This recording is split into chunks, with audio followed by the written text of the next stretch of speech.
حضور علیہ الصلوۃ والسلام کے وصال کے فوراً بعد منافقین نے بہت باریک چال چلی، مسلمانوں کی صفوں میں گھس گئے۔ بظاہر لبادے ان کے مسلمانوں والے تھے، تو انہوں نے مسلمانوں سے کہنا شروع کر دیا، لو جی کہانی ختم ہو گئی، ساری رونقیں حضور کے دم سے تھیں، نمازیں تھیں، روزے تھے، لوگ اپنے اموال کی زکوٰۃ دیا کرتے تھے، حج کا اجتماع تھا، یہ سب کچھ ختم ہو جائے گا۔ اب کون مال خرچ کرے گا؟ کس نے جان راہ خدا میں قربان کرنی ہے؟ کوئی سحر کے وقت اٹھ کے کیوں مسجد میں آئے گا؟ بظاہر لگتا تھا کہ یہ بڑی ہمدردی اور دلجوئی سے حقیقت حال کو بیان کر رہے ہیں، لیکن اس کے اندر چھپا ہوا ظاہر تھا۔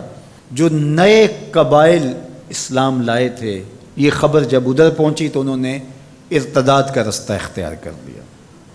بہت سارے قبیلے، آپ پڑھیں تاریخ، مرتد ہو گئے، کسی نے زکوٰۃ دینے سے انکار کر دیا، مسیلمہ کذاب نے اپنی جھوٹی نبوت کا دعویٰ کھڑا کر دیا۔ حضرت صدیق اکبر کا دل زخمی ہے، کلیجہ زخمی ہے، لیکن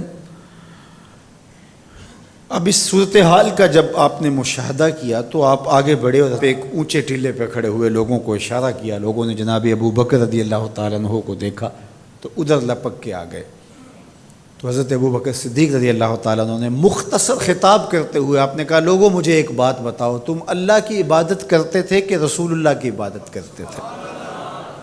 لوگوں نے کہا کہ ہم اللہ کی عبادت کرتے تھے۔ تو کہا کہ اگر تو تم رسول اللہ کی عبادت کرتے تھے تو حضور وصال کر گئے، اور اگر تم اللہ کی عبادت کرتے تھے تو وہ آج بھی حی ہے، لا یموت ہے، اسے موت ہے ہی نہیں۔ پھر کہا، جس دین کے لیے میرے اور آپ کے آقا و مولا نے اپنی ساری زندگی لگا دی، کیا حضور کے وصال کر جانے کے بعد تم اس دین کو چھوڑ دو گے؟ تو لوگوں نے کہا، کیوں چھوڑیں گے؟ تو کہا، پھر اٹھو اور دین کا جھنڈا لے کے پوری دنیا پہ چھا جاؤ۔ تو آپ نے لوگوں کو سنبھالا۔ تو حضرت عبداللہ ابن مسعود رضی اللہ تعالیٰ عنہ فرماتے ہیں کہ اگر حضرت ابو بکر رضی اللہ تعالیٰ عنہ کے ذریعے سے اللہ ہمارے اوپر احسان نہ کرتا تو ہم ہلاک ہو جاتے۔ اس امت کو بکھرنے سے بچایا ہے، شیرازہ متحد رکھا ہے، تو وہ ذات سیدنا صدیق اکبر رضی اللہ تعالیٰ عنہ۔ اور حضور یہ سارے اشارے دے کر گئے تھے۔ ایک خاتون آئی، کوئی کام تھا اس کو، اس نے کہا، تو حضور نے فرمایا پھر آنا۔ تو اس نے کہا کہ اگر میں پھر آؤں تو آپ نہ ہوں، اس کی مراد یہ تھی کہ آپ وصال کر گئے ہوں۔ تو آقا کریم علیہ السلام نے فرمایا، اگر میں نہ ہوا ابو بکر تو ہوں گے، میں نہ ہوا تو ابو بکر کے پاس آ جانا۔ اللہ اکبر۔ حضور نے حضرت ابو بکر رضی اللہ تعالیٰ عنہ کو اپنی زندگی میں مصلی پہ کھڑا کیا۔ ترمذی کے لفظ ہیں، حضور نے ارشاد فرمایا، لا ینبغی لقوم فیہم ابو بکر ان یؤمہم غیرہ، کسی قوم کے لیے مناسب ہی نہیں ہے کہ ابو بکر ان کے اندر رہتا ہو اور امامت کوئی اور کروائے۔ مروا ابا بکر فلیصلی بالناس، ابو بکر کو حکم دو کہ وہ لوگوں کو نماز پڑھائے۔ اور پھر مصلی پہ جا کے حضرت ابو بکر کھڑے ہوئے۔ 17 نمازیں حضور علیہ الصلوۃ والسلام کی حیات طیبہ کے اندر حضرت ابو بکر نے پڑھائی ہیں۔ اللہ اکبر۔ فرمایا، ما نفعنی مال احد قط ما نفعنی مال ابی بکر، مجھے کسی کے مال نے اتنا نفع نہیں دیا جتنا ابو بکر کے مال نے دیا۔ اللہ کے علاوہ اگر میں کسی کو خلیل بناتا تو ابو بکر کو بناتا، لیکن اللہ میرا خلیل ہے، جنہیں سیدہ کہول اہل الجنہ کہا گیا، جنت کے بوڑھوں کے سردار بنائے گئے۔ حضور نبی رحمت صلی اللہ علیہ وآلہ وسلم کی نیابت اور حضور علیہ الصلوۃ والسلام کی خلافت کا تاج ان کے سر پہ رکھا گیا، جن کی صحابیت کو میرے رب نے قرآن میں بیان فرمایا، اذ یقول لصاحبہ لا تحزن ان اللہ معنا۔ جب غار ثور میں حضور علیہ الصلوۃ والسلام سیدنا ابو بکر رضی اللہ تعالیٰ عنہ کی گود میں سر رکھ کے لیٹے ہوئے تھے، سانپ ایڑی پہ ڈنگ کے ڈنگ لگا رہا ہے اور آپ اپنی ٹانگ کو جنبش نہیں ہونے دیتے۔ آنکھوں کا حلقہ توڑ کے آنسو حضور کے رخسار پہ گرتے ہیں، اور آقا کریم بیدار ہوتے ہیں اور بیدار ہو کے پوچھتے ہیں مالا کا یا ابا بکر، ابو بکر کیا ہوا؟ ادب کے اس قرینے کو جناب سیدنا صدیق اکبر نہیں بھولتے، کہتے ہیں فدا کا امی و ابی یا رسول اللہ، لو دیکھ تو حضور میری ماں بھی آپ کے قدموں پہ قربان جائے، میرا باپ بھی آپ کی راہوں پہ نچھاور، میرا قبیلہ میرا خاندان آپ کے قدموں پہ قربان، مجھے سانپ نے ڈس لیا ہے۔ تو محبت کا یہ اسلوب اور الفت کا یہ طریق آپ کو یہاں ملے گا کہ انداز الفت نہیں چھوڑتے۔ تو سانپ کا کام تو ڈسنا ہے، چاہے وہ غار میں ڈسے یا اسلام آباد میں بیٹھ کے ڈنگ لگائے، وہ تو ڈستا رہے گا، لیکن ابو بکر حضور کی محبت کے ترانے پڑھتا رہے گا۔ سیدنا صدیق اکبر کی سب سے بڑی آرزو جب پوچھی گئی تو وہ یہی تھی کہ آنکھیں میری ہوں، چہرہ حضور کا ہو، نہ چہرہ ہٹے نہ آنکھیں تھکیں، دیکھتا رہوں اور دیکھتا رہوں۔ اس واقعہ کی حکایت قرآن نے بیان کی ہے۔ اذ یقول لصاحبہ، صحابی کا ٹائٹل قرآن نے حضرت سیدنا صدیق اکبر کے نام کیا ہے، اس لیے حضرت سیدنا صدیق اکبر کی صحابیت کا انکار کفر ہے۔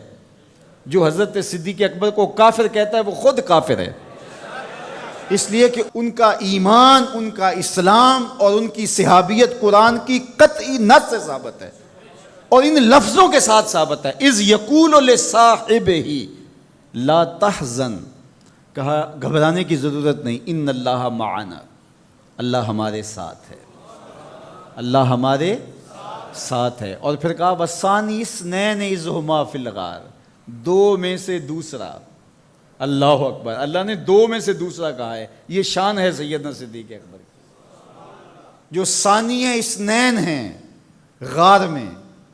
اللہ اکبر، یار کہتے ہیں حضور کا سایہ نہیں تھا، لیکن جناب ابو بکر سائے کی طرح حضور کے ساتھ رہے، قبر کے بھی ساتھی، بدر کے بھی ساتھی، سفر کے بھی ساتھی، حضر کے بھی ساتھی۔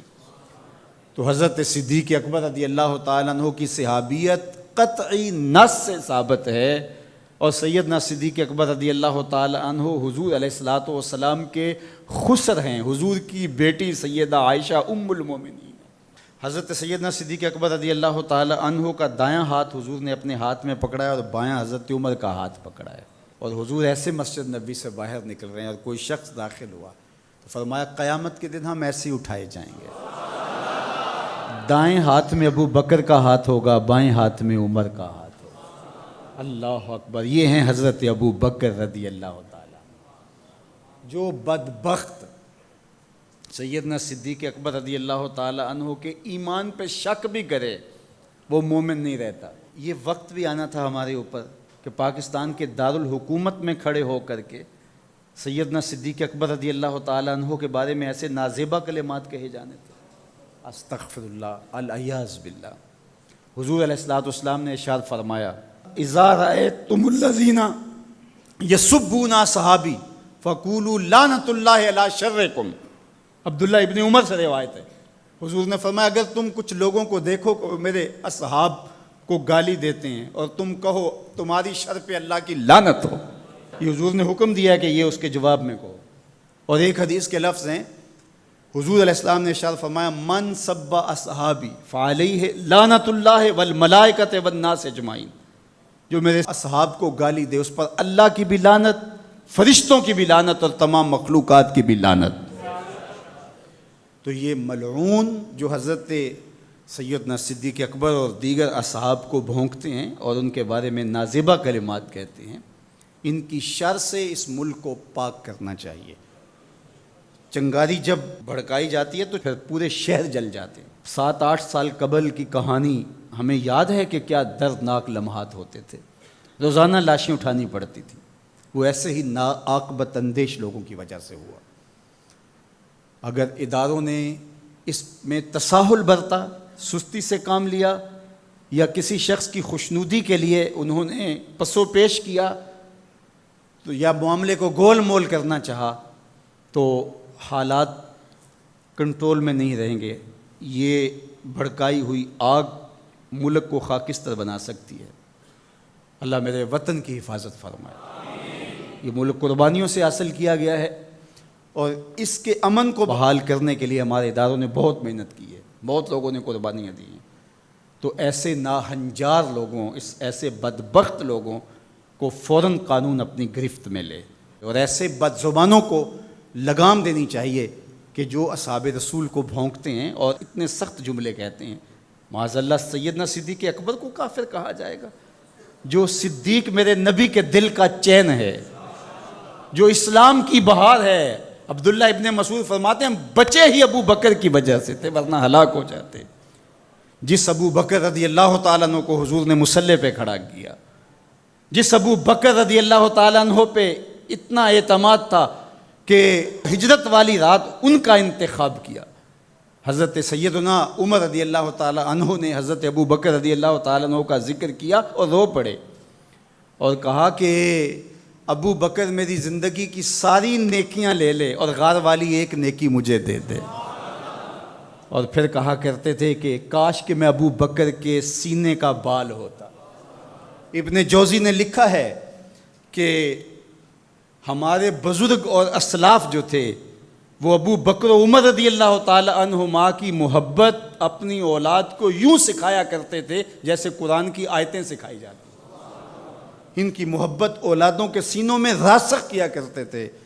معمولی سی میل بھی سیدنا صدیق اکبر کے بارے میں برباد کر دیتی ہے۔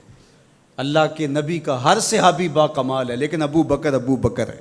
جے شک ہووی تے چل مدینے، جے شک ہووی تے چل مدینے، آ ویخ لے جوڑ مزاراں دا، بن یار نبی دیاں یاراں دا۔ تو ان سے ہماری محبت کا رشتہ استوار ہے۔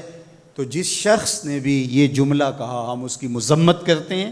مذمت تو لفظ بہت چھوٹا ہے، اس کو قرار واقع سزا دیجئے۔ وہ بدترین انسان ہے روئے زمین پہ، اور اس سے کوئی روح رعایت نہ رکھی جائے تاکہ آئندہ ایسے راستے بند ہو۔ اداروں کو اس پر فی الفور نوٹس لینا چاہیے قبل اس سے کہ حالات ہاتھ سے باہر نکل جائیں اور بے قابو ہو جائیں۔